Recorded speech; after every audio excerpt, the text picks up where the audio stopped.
You are about to listen to another episode of That Sports Guys podcast, hosted by Craig Forrestall. Find Craig on Twitter at that_sports_guy. The That Sports Guys podcast is proudly featured by NFL Draft Diamonds, your draft coverage king. So sit back, relax, and enjoy some football talk. Hello and welcome to another episode of That Sports Guys podcast. I am Craig Forrestall. You may know me from Twitter as at that_sports_guy. But this evening it is all about North Dakota and their defensive back, Jordan Canady. Jordan, what is going on? I'm doing good. How you doing, Craig? I'm good. I'm hanging in there. I'm excited because it's a Friday night, and when you and I get done here, there's Campbell versus Coastal Carolina on ESPN, so I know what I'm doing with my Friday night. But I want to ask you a question that I always ask and I always start off with because it's something so interesting to me, and it's about your hometown. What was it like growing up in New Berlin, Wisconsin? Yep. So, when I was born in Milwaukee, I stayed there till about third grade, and about third or fourth grade, I moved out to New Berlin. My dad wanted me to go to Marquette, which was an all-boys high school, and my mom wanted me to go to like a Lutheran high school, which was Wisconsin Lutheran. But I chose to go a different path, New Berlin, Eisenhower. New Berlin's probably about a city, I wouldn't say it's small, but about 40,000 people. About 15, 20 minutes out from Milwaukee, kind of on the Waukesha, Milwaukee County edge. It's a city with two high schools, New Berlin Eisenhower and New Berlin West. It's a great rivalry that's been going on for years, and I've built so many memories and friendships throughout that high school experience and middle school, growing up there, and it's just made me the person I am today. The people I've played with, and with my peers, my teammates, my coaches. It made me the person I am today. And I want to ask you about the Milwaukee area, because you dominated three high school sports: football, basketball, and track. Now, growing up in the Milwaukee area, what was the competition like in those sports? Yeah, the competition was, it's definitely overlooked. I think you see many schools recruiting, the Wisconsin area a lot more now. There's not a lot of opportunities in the Wisconsin area in terms of Division I football schools. There's only the Badgers, and that's pretty much about it. Then there's not even many D2s around that area. So I think you see a lot of Midwest schools like Minnesota and all those kind of schools, looking at the Wisconsin area, and playing three sports, track, basketball, football. I've seen lots of talent. I've played against a lot of great players in football, track, and basketball. Some names that might stick out: Tyler Herro from basketball and football. I've played against a lot of D1 guys. Basketball and track. I've ran against Zach Bond, who's now in the NFL as well. I've seen there's a lot of talent in the Wisconsin area that's definitely been untapped. So now you can't just name drop Tyler Herro and not tell us about that. So Tyler Herro went to Whitnall High School. You played at Eisenhower, like you said. So go ahead and take us through that matchup. Yeah, Whitnall was always too cocky for how they always played. But Tyler Herro's he's a good kid. A great player. Obviously, when I played him, he was a sophomore and I was a senior, so I kind of had that experience on him. And at that time, he was only about 6'2", so I kind of matched up well on him. And I think we ended up winning that game by easily 20. I know my coaches were there to watch the basketball game. They were there for recruiting, so they were down in that area. So it was a little more motivation. I ended up having like 27 points. We won by a good margin. He was a good kid. He still got his points, but I think I showed him what I can do on the basketball court.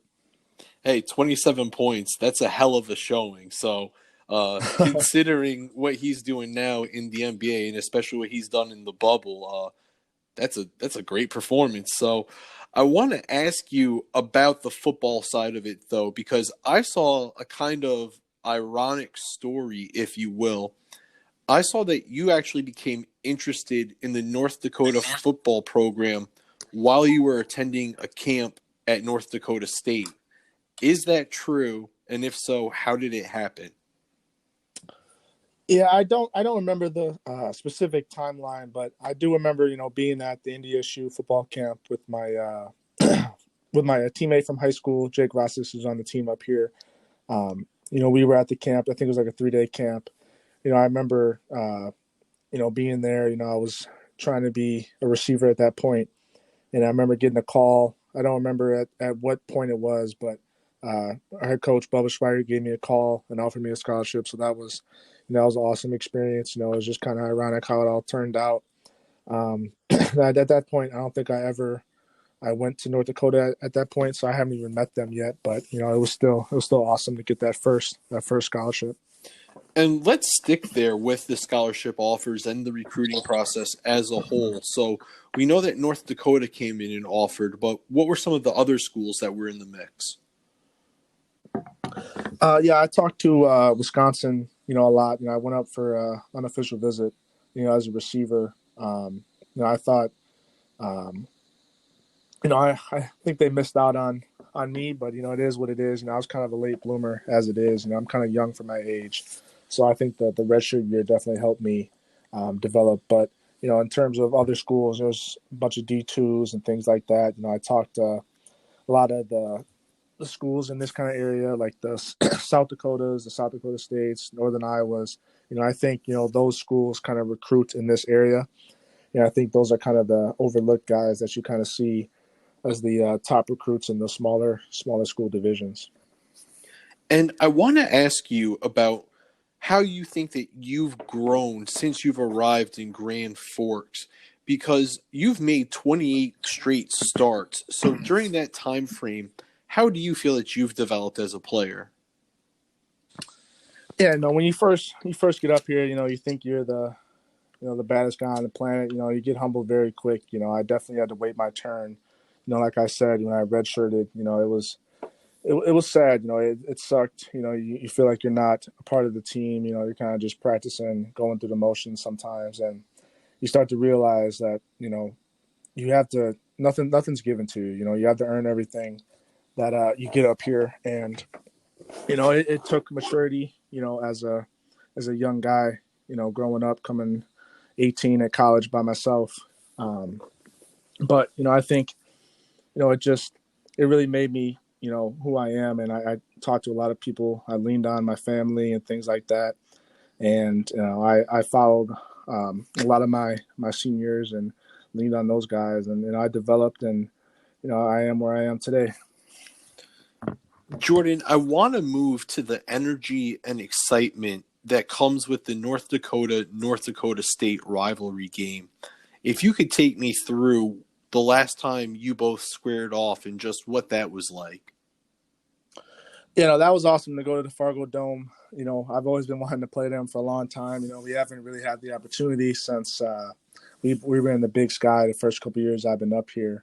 Obviously they're, one of the best teams in FCS football.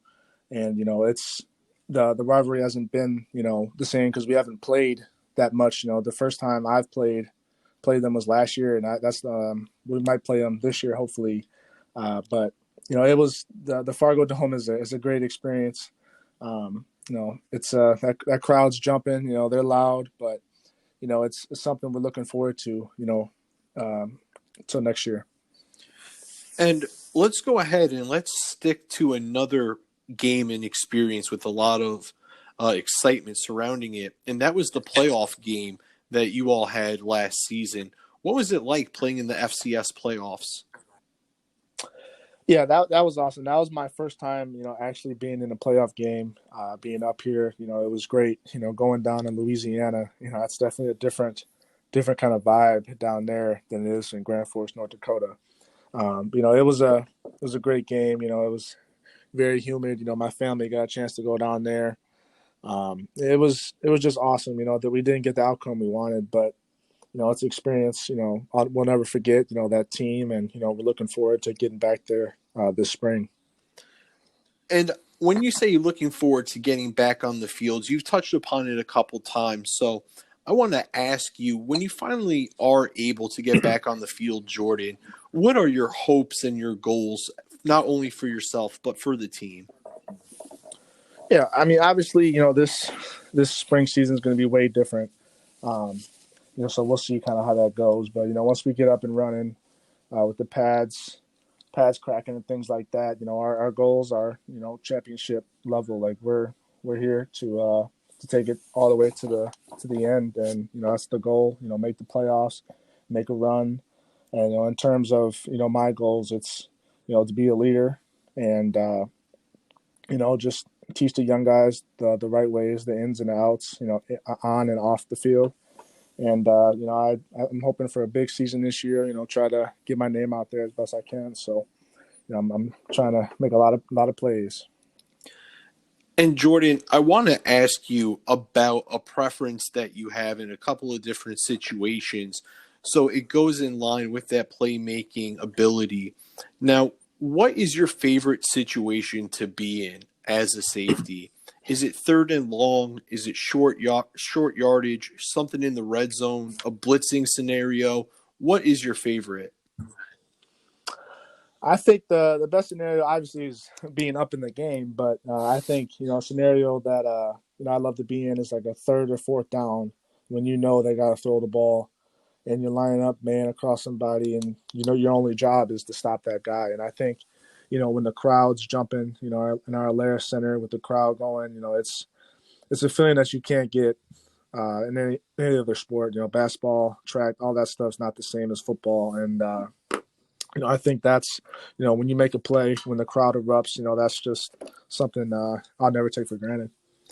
And then, Jordan, our final football-based question for you is going to be, do you prefer to be on the hash or on the middle of the field when you find yourself as the deep safety?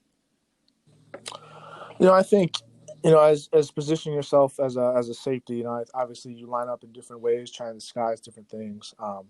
If I had to prefer, I'd rather be on the middle of the field because you probably get to see a little more than being on the hash and being more predictable over there. But I think being in the middle, you get to see, everything, the formation, who's lining up where. You kind of get to see the splits and things like that. I think the middle of the field is probably the best position to be in.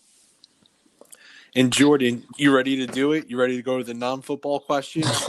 Yes, sir. All right, let's do it. So the first one is, what is something that you've tried, but you'll never, ever do it again? For me, it's kayaking. For me, it's probably eating Qdoba again. I had it last week, and it really tore me up. I was sick all day. I thought I had a coronavirus or something, but I did not feel good at all. And I love Doba, but I probably am scarred for life now from Doba and that Chipotle kind of stuff. So I can't do that no more. What would be a language that you would like to learn to speak fluently? I think Chinese would be kind of funny. I think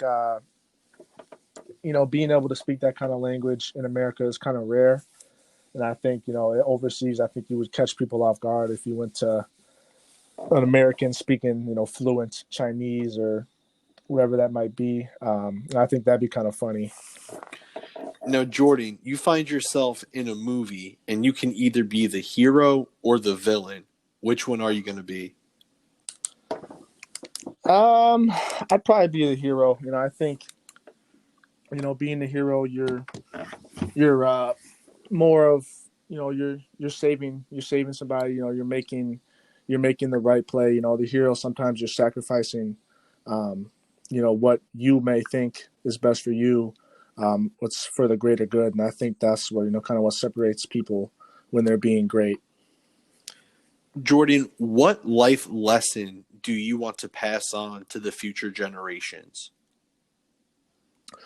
It's a very deep question, but I think it's life lesson is life is too short. Don't take it for granted, and don't take it for granted. It's enjoy the time with your family, enjoy the time with your friends.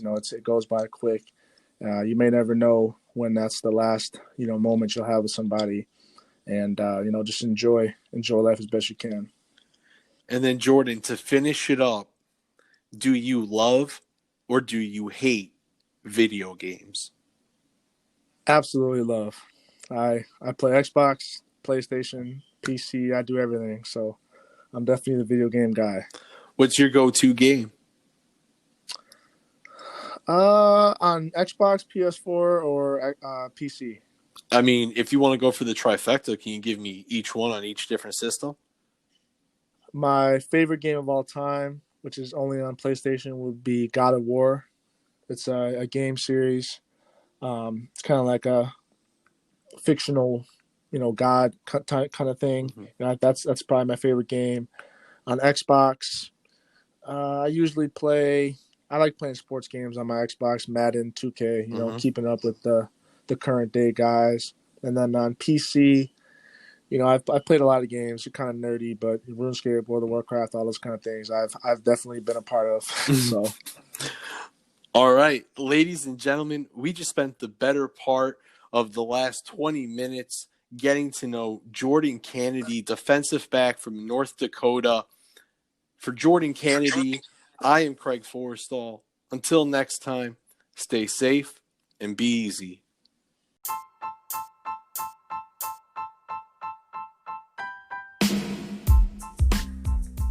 Hey everybody, Craig Forrestall. Thanks for tuning in and listening to another episode of That Sports Guys podcast. Make sure to follow me on Twitter at @that_sports_guy to catch all the latest updates and podcast episodes. Until next time, stay safe and be easy.